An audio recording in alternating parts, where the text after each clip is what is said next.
Welcome, brothers, to this new vlog called The Carpenter's Son.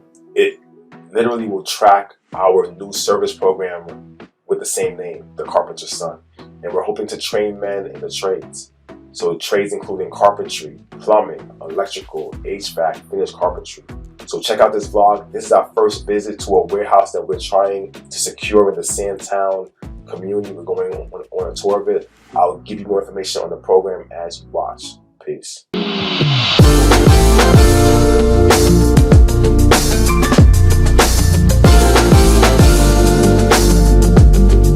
So much to do. Look at this day being out here. I'll chill. Alright, so I'm excited about this project though. This church, The Carpenter's Son. the options out here. So that's Reverend Hudson shaking Will's hand, Melvin's hand, my hand, man. Coming to this deal, to this partnership on The Carpenter's Son. Man, I'm so excited, man, to be out here with these guys, helping out the community. This is Van. This is one of Reverend Hudson's trustees for Ames Memorial Church. Welcome to the store. We look around a little bit down Van here here. is about to share some of the history Get started. we'll go back. the warehouse because for we us. can just make a little. Sorry if we're going to go upstairs too. Okay. It's got upstairs. Yeah. Wow. We'll show you the old bakery. Alright. Oh, really? Some of the old bakery stuff is still here. This was Really? this building Can you imagine it used to be a bakery here? from the Bakery. wall over. There was a bakery starting in 1918. The original building where we were in the office, that Right. building was built in the early 1800s. They expect. Oh, And we don't know when it was converted into the bakery, sure. probably 1918. And then I don't know when it became plumbing supply. Mhm. It was plumbing supply coming from Sigler's.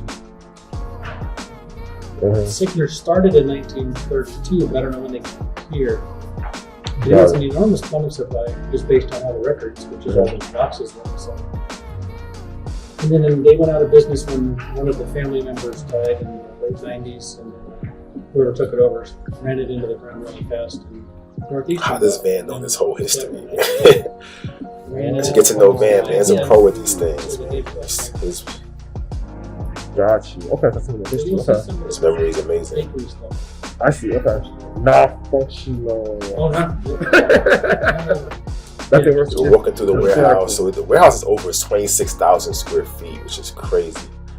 It's probably half a block, a Baltimore block. So this is Will. This is my partner, Wilbur Butler, general contractor for over 25 years. Met him, great guy, man of God. So I'm just happy to be in partnership with him. So walking through this warehouse, just, it's a lot of things in there that they left. People who gifted it to them said, do whatever you want with them. You want to sell it, you want to use it, you want to get rid of it, it's up to you. So they've been clearing out this space slowly but surely. We're probably in here about 6 months after they started and they received it. So a lot of things actually have been cleared out. A ton more to go. And we're just looking around trying to see maybe the things that we can use or take advantage of. So this is the larger part of the warehouse. It's actually, we're going to see a second part, which is where Carpenter's Son will eventually be housed. But right now we're kind of looking around to figure out where we can do Carpenter's Son. So we're exiting the warehouse back out. This is a major thoroughfare in Baltimore. This is Pennsylvania Avenue. So again, we're in the Sandtown community, which is in West Baltimore. Sandtown, as you know, is this is where Freddie Gray was murdered. So a place where God cares about, that we're innocent, blood is spilled, man. God cared. God has love there. So this is the warehouse part that we're actually going to be a part of. It's about 130 feet by 50 feet. So it's pretty big. It's almost like 6,000 square feet here. And a lot of these things, since we've done this video, haven't really been cleared out. The goal is to clear everything out. So we really have this space to train men in the trades. So what you're seeing on the left side, so this actually is Melvin Graham. If I talk about that, Melvin Graham, he's helping us with fundraising, man. Like he's a pro at that. He's gifted in that. So this thing on the side, man, this is where we're gonna put the training base. So each one of these little sections here, between those yellow poles, will be where the bays are housed, right? So we're gonna have a carpentry bay, we're gonna have a plumbing bay, we're gonna have a electrical bay, a HVAC bay, finished carpentry bay. We're gonna have a bay for materials, a bay for tools. We're gonna use that area to create walls and just a place where you literally, the men can go in there and like literally learn how to put in a door, put up a wall, yep, happy to be here. So, but put up a wall, put up doors, put down floors, and it can put them in, take it out, right? Learn how to put in a toilet, learn how to put in a shower, learn how to set up a electrical box. Like, so we're going to learn all these different things here. So men who are participating, not just men who are interested in potentially doing this for a career, but those who are hobbyists who just want to learn. Men like myself, like my grandfather, was a tradesman, could build a home from scratch. Actually built a home later in his life in Jamaica. All my uncles learned some trade skills under him, but more as hobbyists. They didn't do it for a career. In my generation, we didn't learn anything. So I can do some basic stuff, but not much. Like, this program is even for someone like me who wants to learn these skills, wants to do a little bit more with their hands. I don't per se want to be a carpenter, but I would love to be able to put things together in that way. So that's what this program is for. So this is the church, which is actually across the street from the warehouse as you saw us walking earlier. They're going to clear out this entire area and make it into a community center. So like these pews, they're actually going to get rid of, or not get rid of them, but they're going to move them into the warehouse and store them. So hopefully we can use some of those things later on. This house happens to be connected directly to the church. This is where, kind of like with Paris Ministry, where you have pastors who would live next door to where they were working. So this location, interestingly enough, man, there's 2 vacant houses that are right next to the church across the street from the warehouse. And Reverend Hudson, just loving this program, said, you know what? If you like, you can have these 2 houses as well. As you can see, like they need work. Yes, well, we'll make this happen. Okay. Yes, sir. You are. We about to make it happen. These houses, if we were able to renovate them, we can actually put participants who are in Carpenter's Son in these houses. This is where they can live while being in the program. Right. So right now we're outside of the warehouse again. There's the potential. You see the nice, with the two homes of the nice mural on the side. Beautiful pictures, man. Like we have really good connections there's more. Department of Housing and Community Development to acquire additional properties. And that's exactly. Because they've already sold us 8. But oh wow! 8 is this grassy stuff. So they sold us 8 lots. 8 lots with nothing. There were 4 buildings here until 6 years ago. They came down in October of 2016. Oh, shit. So you're still able to build on? Like you could.